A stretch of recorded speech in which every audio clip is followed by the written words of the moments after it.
Quais foram as principais evoluções do mercado nacional nos últimos 20 anos? E qual será o principal desafio para a economia global na próxima década?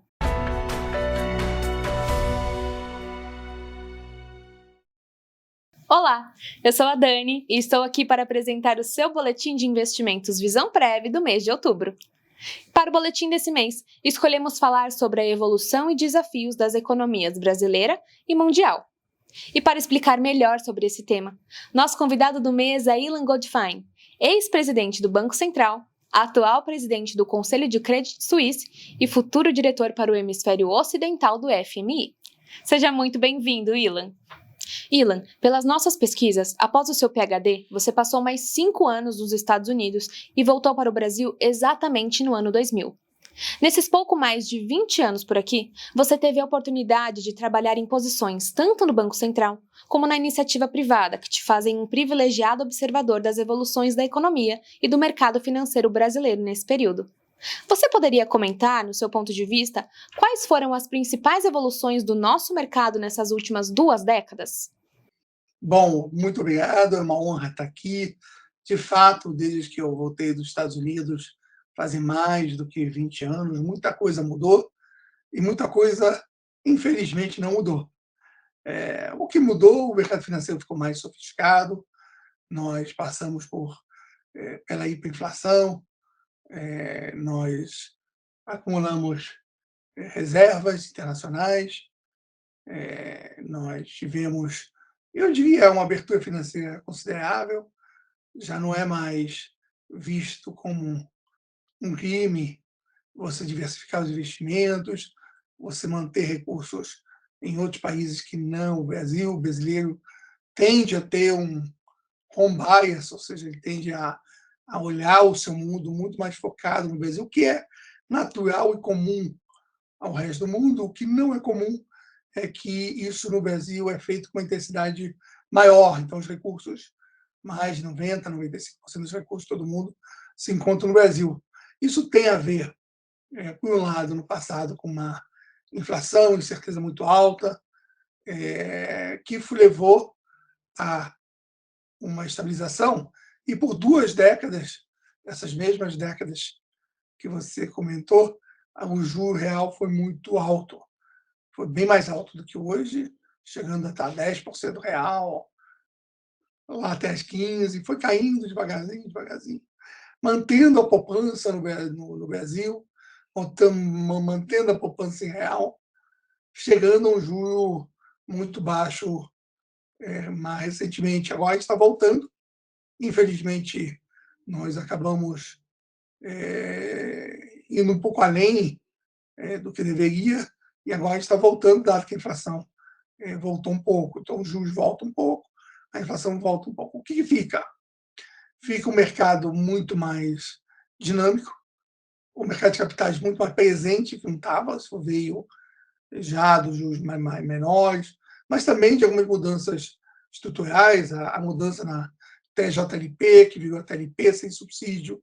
Isso permitiu que as empresas que tinham subsídio de um lado acabassem indo para um mercado de capitais. Então, a gente vê um mercado de capitais muito ativo. Nós vemos também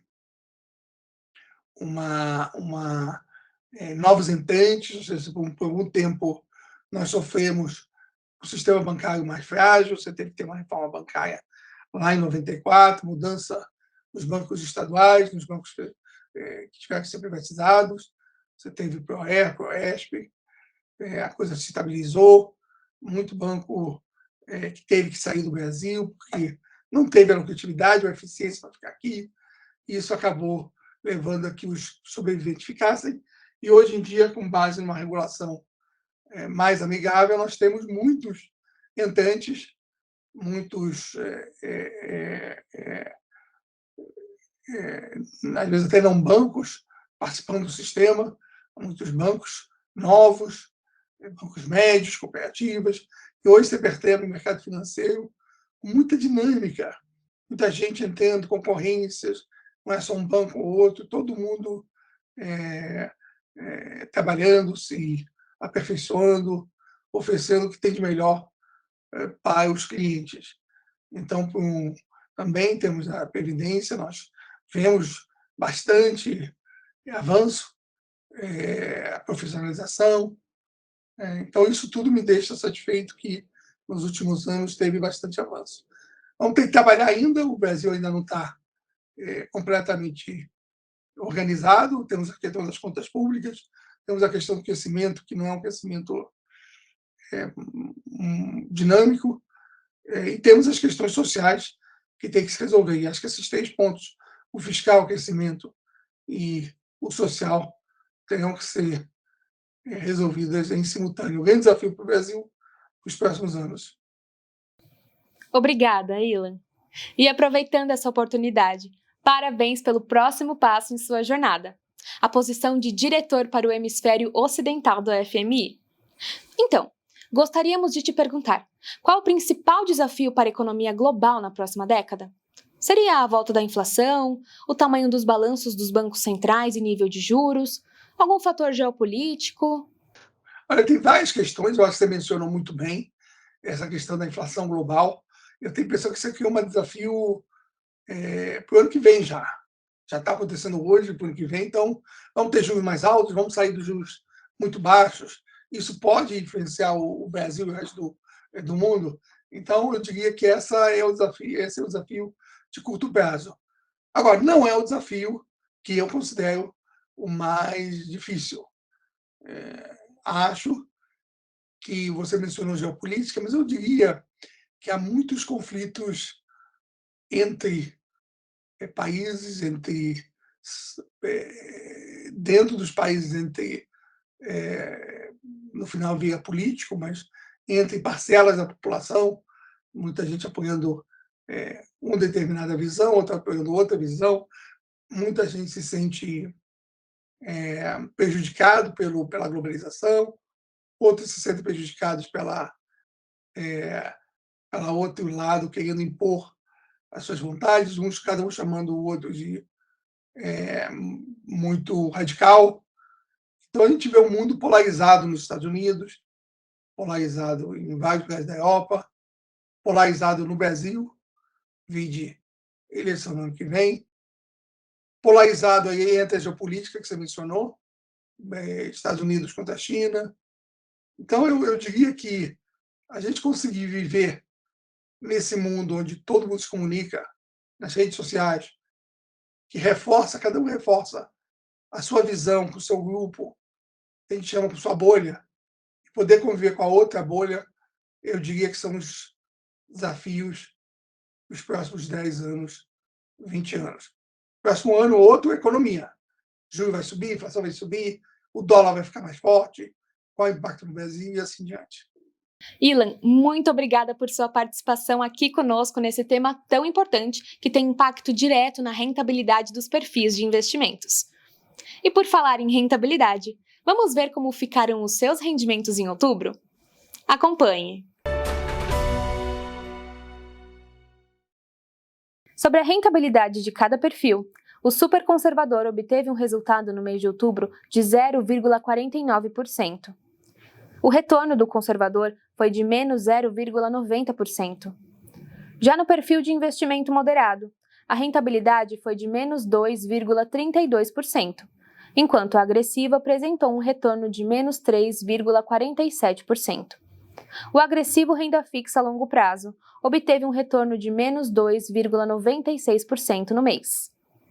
E para saber a alocação dos perfis e a rentabilidade acumulada em 12 e 36 meses, é só acessar a página do boletim. No seu e-mail, você também recebe a rentabilidade obtida.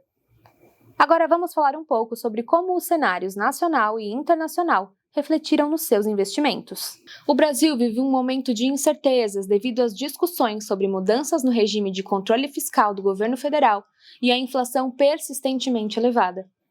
Esse cenário fez o Banco Central ser mais duro em sua comunicação e atuação na tentativa de ancorar expectativas. No relatório Focus da última semana de outubro, a mediana para o IPCA ao final de 2021 já era de 9,17%, e para 2022 as expectativas estavam em 4,55%, próximo ao teto da meta. Nesse cenário, o Banco Central decidiu elevar em 1,5 ponto percentual a Selic em outubro, sexto aumento consecutivo. O índice IMAB fechou em queda de 2,54% em outubro. As economias mundiais, por sua vez, têm enfrentado um dilema na saída de uma das maiores crises da história. Por um lado, há a crença de que devem ser mantidos estímulos fiscais e monetários para conter os efeitos da crise, considerando que as economias ainda estão fragilizadas. Por outro lado, a inflação pressionada coloca peso sobre os agentes econômicos para agirem retirando esses estímulos. A economia dos Estados Unidos tem sido afetada diretamente por essa discussão, com os agentes econômicos analisando de perto como esse cenário pode afetar as decisões do Fed. É isso. Ficamos por aqui e até breve!